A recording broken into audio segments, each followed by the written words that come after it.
మీరంటే చాలా గౌరవం, చాలా ప్రీతి. నేను ఇంటికి వచ్చేంత వరకు మా ఆవిడ అసలు ఫోన్ చేయదండి. ఈ రోజుల్లో ఈనాటికి ఇప్పటికీ కూడా నాకేదైనా పని ఎక్కడికైనా వెళ్ళారనుకోండి, నేను ఇంటికి వచ్చేంత వరకు మా ఆవిడ ఫోన్ చేయదు. 1 గంట 2 గంటలైనా 3 గంటలైనా సరే అసలు ఫోన్ చేయదు. ఎందుకు ఫోన్ చేయదనుకుంటున్నారా? నేను ఇంటికి వచ్చి 1 గంట చేస్తే ఫోన్ చేస్తాను. అదే అంతేకాదు. మరి నాడు మా చెల్లెల పెళ్లి చంద్రమండలంలో ఏర్పాటు చేశాం కాబట్టి, మరి చంద్రమండలంలో చక్కగా చెల్లి పెళ్లి పెట్టుకున్నాం కాబట్టి మీరు అందరూ కూడా చక్కగా చంద్రమండలానికి రావడానికి మీ అందరికీ చక్కగా ఒక వెహికల్ అరేంజ్ చేశాను సార్. అదేంటనుకుంటున్నారా? ఎడ్ల బండి మీరు వచ్చేయండి. పిట్టలదొర గారు ఆయనకు 1 గంట ఇచ్చినా కూడా కంటిన్యూగా చేస్తారు. ఇలాంటి జానపద కళారీతులు రాబోయే రోజుల్లో రాబోయే తరానికి కూడా అందించాలని రైటర్స్ అకాడమీ చేస్తున్నటువంటి కృషి. థ్యాంక్ యూ సో మచ్ పిట్టలదొర గారు. Thank you so much.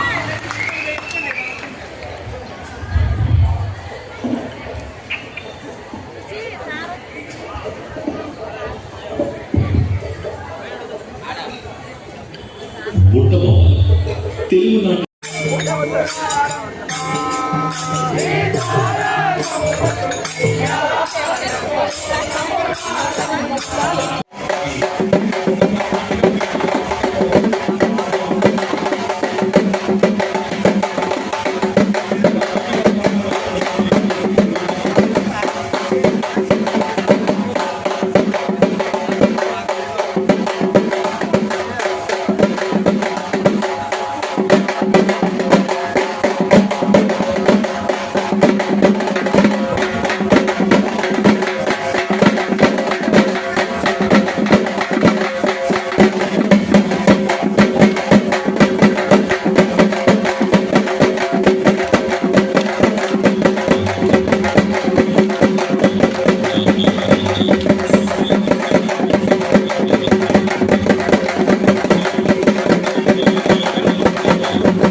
ప్రదర్శన చేయబోయేటువంటి కళాకారులు ప్రవృత్తి రీత్యా కూడా వాళ్ళందరూ కూడా కళాకారుల కుటుంబం. ఇది 13వ తరంలో కళాకారులు మన ముందుకు వచ్చారు. నిజంగా మనందరూ కూడా చాలా అదృష్టవంతులు. ఇలాంటి తూర్పు గోదావరిలో 13వ తరాన్ని మన ఈ గురిజాల కళాక్షేత్రంలో రైటర్స్ అకాడమీ ఆధ్వర్యంలో నిర్వహిస్తున్నాము.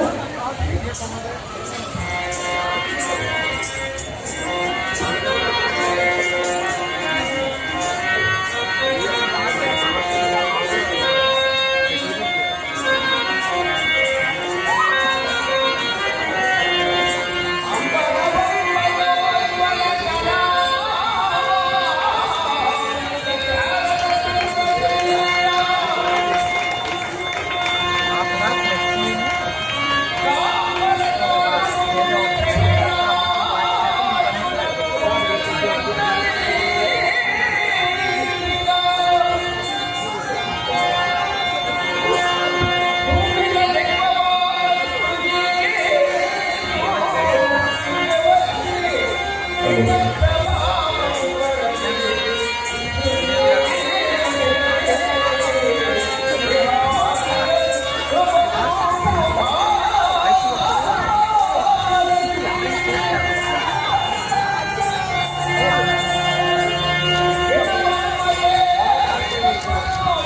వారి బల పరాక్రమాలు ప్రస్తుతి చేస్తే భయపడే వారే అంత పరాక్రమవంతుడైతే 5 లెక్క కట్టుకుంటేరా అదివు కాక వారు నిజంగాన వినతండ్రి కుమారులేనా అర్ధరాజ ముచ్చటలో అర్థముంది వినతండ్రికి వారు కుమారులైన వారికి అర్ధరాజ్యం ఇస్తే ప్రజలు నవ్విపోతారు. ఏం బావా కాదంటావా? యమధర్మరాజు దేవుడు ఇంద్రుడు అశ్విని దేవతలు నాకు ఎలా వినతండ్రినవుతారు? అందుచేత నాకు కాని వారికి అర్ధరాజ్యం ఇవ్వడం కాదు కదా, 5కి కలిపి ఒక్క ఊరు ఇవ్వను. అంతెందుకు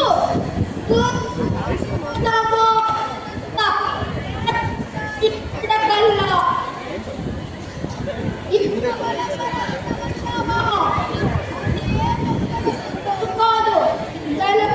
కోటంలో ఒకేలా వింటాము. దైవాధీనాలకు తలవాల్సింది కథనంలో వారు తప్పినైతే సమరానికి సిద్ధంగా ఉండవను. ఇదే దుర్యోధన సార్వభౌముడి మాట. ఇదే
వానమ్మ వానమ్మ వానమ్మ ఒక్కసారన్న వచ్చిపోవే వానమ్మ వానమ్మ వానమ్మ వానమ్మ ఒక్కసారన్న వచ్చిపోవే వానమ్మ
నేనే వెంకట్రావుని నేనే పెట్టల దొరని అమ్మ జరగాసం పోయి అయ్యా జర పైసయి అమ్మ జరగాసం పోయి అయ్యా జర పైసయి.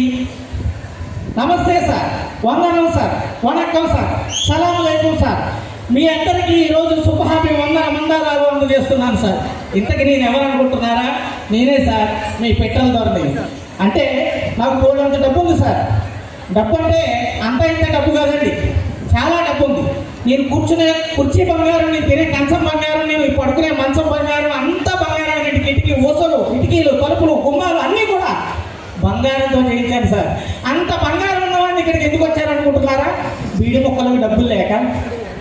అయితే ఈరోజు కాదు, రేపు ఎల్లుండి మా దొరగారు వచ్చేస్తున్నారు సార్. డబ్బు లేని మా దొరగారు నందరి నుంచి నేరుగా మా ఊరు వచ్చేస్తున్నారండి. మీరేం చేయాలంటే, మీరు మనిషికో 100 రూపాయలు నాకు ఇచ్చారనుకోండి, మీకు చక్కగా రసీదు ఇస్తాను సార్. నా మీద నమ్మకం లేదనుకోండి, నా ఫోన్ నెంబర్ ఇస్తున్నాను, ఓసారి నోట్ చేసుకోండి. 00000. ఇంతకేంటంటే మా డబ్బు లేని దొరగారు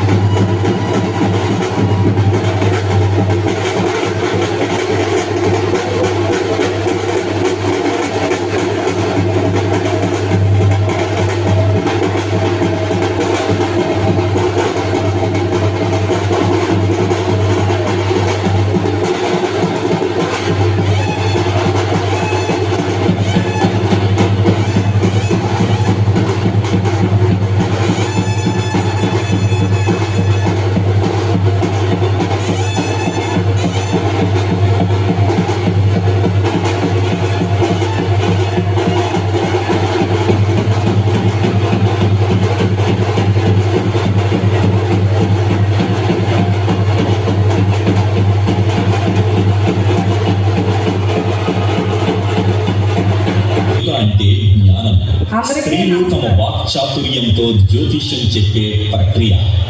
మీకు సోది చెప్పడానికి పాడేరు నుండి వస్తున్న అమ్మ అప్పలకొండ. అందరికీ నమస్కారం అండి. మాది మాడుగుల మండలం ముకుందపురం గ్రామం అండి. మా ఎస్టీ ఎఫ్ఓలు అండి. మా నాన్న మా పూర్వలందరూ కలిసి మాకు సోది చెప్పి మా ఊళ్ళు అందరూ పెంచేవాళ్ళండి. ఇప్పుడు ఎవరో సోది అంటే ఏంటో అర్థం అవ్వలేదండి. మమ్మల్ని గుర్తించి ఇక్కడ వరకు రమ్మని మాకు ఇంత జన్మలో మాకు అవకాశం ఇచ్చిన వాళ్ళందరికీ నమస్కారం అండి. సోది చెప్పలేదు సార్. అది సార్ మా ఎరకలవరం అండి. చిన్నప్పుడు కానికి తల్లిదండ్రులు కూడా మాకు సోది చెప్పి పెంచారండి. ఇప్పుడు ఆ అవకాశం ఎవరో కూడా సోది అడగలేదు, అందరూ నమ్మలేదండి. ఇప్పుడు కానించాలన్నా మా మమ్మల్ని గుర్తించడానికి అందరికీ నమస్కారం అండి.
అటువంటి సమయాన్ని ఆ గోపం ఎలా వర్ణించిందో తెలుసా?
తమ్ముడా నిసాయ తమ్ముడే తిరుమల తమ్ముడా తెలుగులో ప్రతిగా ఇరుమల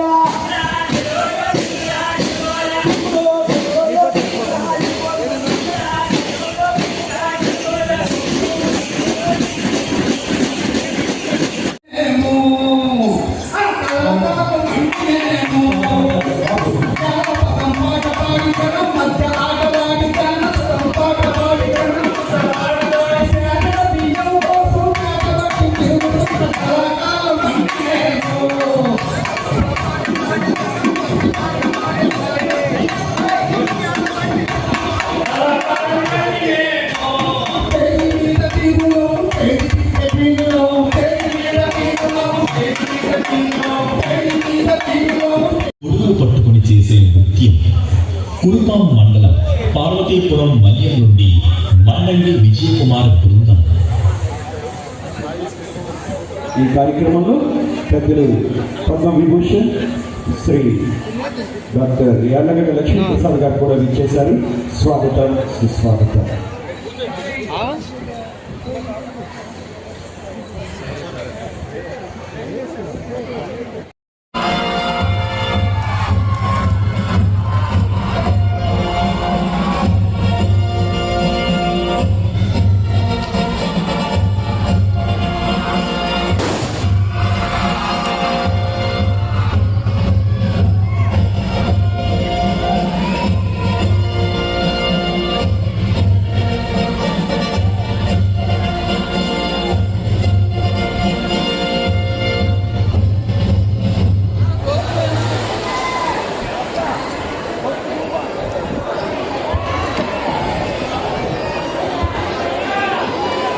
శబ్దం చేస్తాయి. ఆ శబ్దం యొక్క అర్థం ఏంటంటే కుక్కపిల్ల అగ్గిపుల్ల సముద్రిళ్ళ కాదు ఇది కవిత కనర్థం. అవునవును శిల్పం అనర్థం అన్నాడు శ్రీశ్రీ. దేన్ని తక్కువగా తీసేయడానికి వీలు లేదు అని చెప్పడానికి అలాంటి శబ్దాల యొక్క సూచన చేత కొన్ని అద్భుతమైనటువంటి విషయాలు మనకు తెలియపరిచింది సృష్టి, విశ్వం. ఆ విశ్వంలో నుంచి పుట్టినటువంటి శబ్దాలను తీసుకుని వాటిని మాటల రూపంలో పెట్టి ఆ మాటలకి ఒక అక్షర రూపాన్ని ఇచ్చి దాన్ని భాషగా మార్చి ఆ భాషని మనం మాట్లాడుకుంటూ మన మనసులో ఉన్నటువంటి భావాన్ని ఎదుటి వాడికి అర్థమయ్యే విధంగా చెప్పడానికి ఉపయోగించుకునేటువంటి సాధనగా ఏర్పడింది భాష. కాబట్టి అటువంటి భాషని చదువుకోవడానికి చదువు లేదు. ఇవాళ కూడా మోస్ట్ అన్ఎడ్యుకేటెడ్గా చాలా తక్కువ మంది, ఎక్కువ మంది చదువుకున్న వాళ్ళు లేరు భారతదేశంలో. అటువంటి వాళ్ళకి ఇప్పుడు మన రూపాయి నోట్ మీద 100 రూపీస్ నోట్ మీద 18 లాంగ్వేజెస్ మాత్రమే ఉంటాయి. ఎన్నో లాంగ్వేజెస్కి అక్షరం లేదు, లిపి లేదు, మాట్లాడుకుంటున్నారు, వాళ్ళకి అర్థమవుతుంటుంది. లంబాడీ భాష దానికి ఒక అక్షర రూపం లేదు. అటువంటి రూపం లేనటువంటి అక్షర రూపం లేని